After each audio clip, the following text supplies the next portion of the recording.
The chairman of the Securities and Exchange Commission and the Commodity Futures Trading Commission will testify before Congress Tuesday on one subject and one subject alone: cryptocurrencies.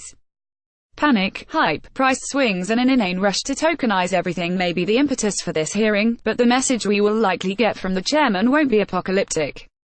Instead, expect a confident duet. "We got this." The fact is that federal regulators have been thoughtfully on top of cryptocurrency issues for years.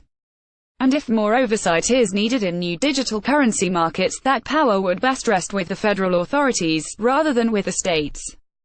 Both the SEC and the CFTC have begun work overseeing digital currency markets. Adobe stock. The SEC has rightly shown that several public sales of new tokens inspired by Bitcoin fit the definition of securities issuance and, therefore, should have been registered offerings. They started with a warning shot, a thoughtful investigative report last summer, rather than a fusillade of enforcement actions. They have since followed up with targeted enforcement actions. First against clear scammers, and later against naive entrepreneurs who had real products but a poor understanding of regulation, and with those more innocent cases they have not sought civil monetary penalties. They have also begun an important process of drawing a distinction between initial coin offerings, that are securities on the one hand, and decentralized cryptocurrencies on the other, which don't fit the bill and are more suitably regulated as digital commodities such as digital gold, Bitcoin, digital fuel, Ether, or digital real estate, Filecoin, Storage. The CFTC has already classified Bitcoin and similar cryptocurrencies as commodities, and it has, accordingly, been regulating derivative financial products, such as swaps and futures offerings from several exchanges, such as the CME, CBOE and Legix.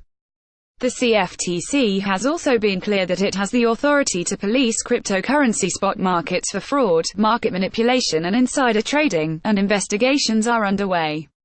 If this all surprises you, maybe it's because some on Twitter, or the cable news you've been barraged with claim that Bitcoin is unregulated. To be clear, it's not unregulated. There is, however, one thing that distinguishes a Bitcoin spot market from a securities or commodities futures exchange: marketplace supervision. The SEC only supervises exchanges that trade in securities. The SEC has not, however, deemed all cryptocurrencies to be securities, and there are compelling legal and policy reasons why such sweeping classification is unreasonable. Who, after all, could be the issuer of Bitcoin? Miners. Software developers. This is rather like asking if gold is a security and then trying to determine who in the gold industry is the issuer of gold. Gold, a valuable asset that exists in the world independent of any promises from a third-party issuer promoter, is rightly classified and regulated as a commodity, just like Bitcoin and similar cryptocurrencies are and should be. The CFTC, while it supervises commodities futures exchanges, only has after-the-fact enforcement authority over fraud in spot markets. It does not license and supervise those markets directly. The supervisory regulators of digital currencies are, somewhat by historical accident, state-by-state money transmission regulators. This means that digital currency exchanges must acquire a license in each and every state in which it has customers, comply with each different state's differing regulations, and explain the business to over 50 different regulators. If that seems odd and inefficient to you, you're not alone. In a recent joint op-ed for the Wall Street Journal, Chairman Clayton and Giancarlo said they would support policy efforts to revisit these frameworks and ensure they are effective and efficient for the digital era. The right state-by-state regulation of inherently global Internet money transmitters is inefficient and hurts innovation, financial inclusion, consumer protection and American competitiveness.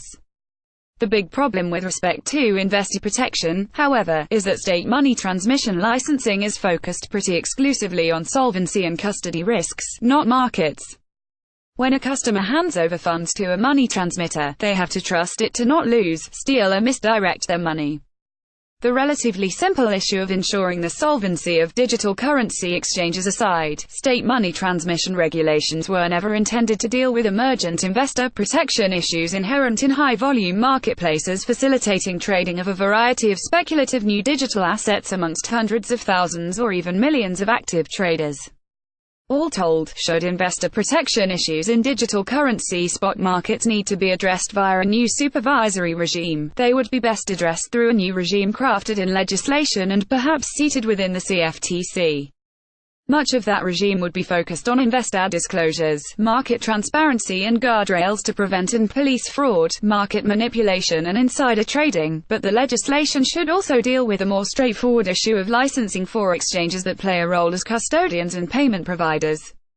It makes no sense to have 53 states and territories offering conflicting regulations in that arena either. The public policy goals of state money transmission regulators could be subsumed within a larger, CFTC-administered investor protection regime, and state money transmission laws could be fully preempted for newly CFTC-regulated digital currency exchanges. We've yet to see whether there's any real appetite for that new federal supervisory regime, and it would have to be done through an act of Congress, no small feat. For now, though, it's good to know that the preeminent investor protection regulators here in the US, the CFTC and SEC, have got the early policy issues in these new and exciting markets covered. White paper virtual card payments made easy.